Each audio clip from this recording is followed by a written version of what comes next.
প্রথম কথা যে মজুরি এত কম হওয়ার একটা বড় কারণ হচ্ছে আমাদের একদম জাতীয়ভাবে একটা মাইন্ডসেট, যেটা আমি বলেছি যে কম মজুরি আমার প্রতিযোগিতার শক্তি।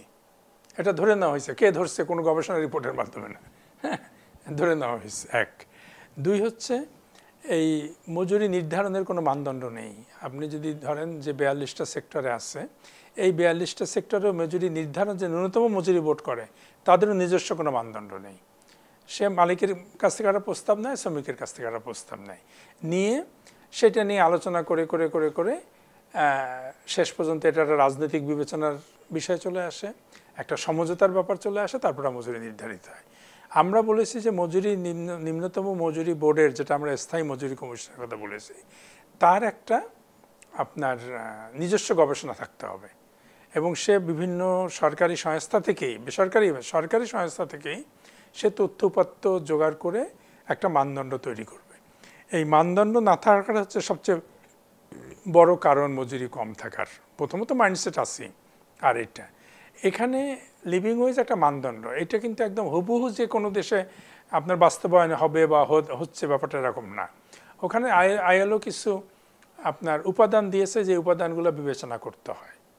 ন্যূনতম মজুরির ক্ষেত্রেও এই উপাদানগুলো, কিন্তু লিভিং ওয়েজের ক্ষেত্রে আরেকটু বেশি, যেমন একটা সঞ্চয়ের একটা ব্যাপার থাকতে হবে, সন্তানদের শিক্ষা এবং সন্তানরা যাতে মানে একটা পরিবার যাতে মর্যাদাকর জীবনযাপন করতে পারে, উন্নয়নের দিকে যেতে পারে, সেগুলো থাকতে হবে। সেগুলো পৃথিবীর বহু দেশেই আছে। শুধু আমাদের আজকে গত সপ্তাহে ভারতের শ্রম মন্ত্রণালয় পার্লামেন্টের জন্য প্রস্তাব তৈরি করেছে যে মিনিমাম ওয়েজ হতে হবে 27,000 রুপিস, তার মানে বাংলাদেশে প্রায় 35,000 টাকা। এবং তারা বলেছে যে এটা আরও বাড়বে। ওই শ্রম মন্ত্রণালয়ের সরকারি সিদ্ধান্তের মধ্যে আছে যে এটা খুব শীঘ্রই আরও বাড়ানো হতে পারে। তো এইটা যদি পাশের একটা দেশ যদি 27,000 রুপিস মিনিমাম ওয়েজ হয়, তাহলে বাংলাদেশ পারবে না, মানে কতটুক পারবে না। আমরা মনে করি, আমি এটা ব্যক্তিগতভাবে মনে করি যে বাংলাদেশে আপনার সস্তা শ্রম, সস্তা পণ্য আর সস্তা মূল্য, এই তিনটা থেকে বেরিয়ে আসতে হবে। এই তিনটা থেকে বেরিয়ে নিয়ে আসলে আপনার জাতীয় যে উৎপাদনশীলতার সক্ষমতা, জাতীয় প্রতিযোগিতার যে সক্ষমতা, এর সাথে যেমন দক্ষতা উন্নয়ন জড়িত, শ্রমিকের দক্ষতা উন্নয়ন, মালিকের দক্ষতা উন্নয়ন, মালিক যাতে ব্যবসাটা আন্তর্জাতিকভাবে প্রতিযোগিতা করতে পারে, এবং ঠিক তেমনি এই ন্যায্য হিস্সাটাও জরুরি। এবং ন্যায্য হিস্সার একটা ব্যাপার হচ্ছে আপনার মজুরি। আর লিভিং ওয়েজের সাথে আরও দুটো জিনিস সম্পর্কিত আছে।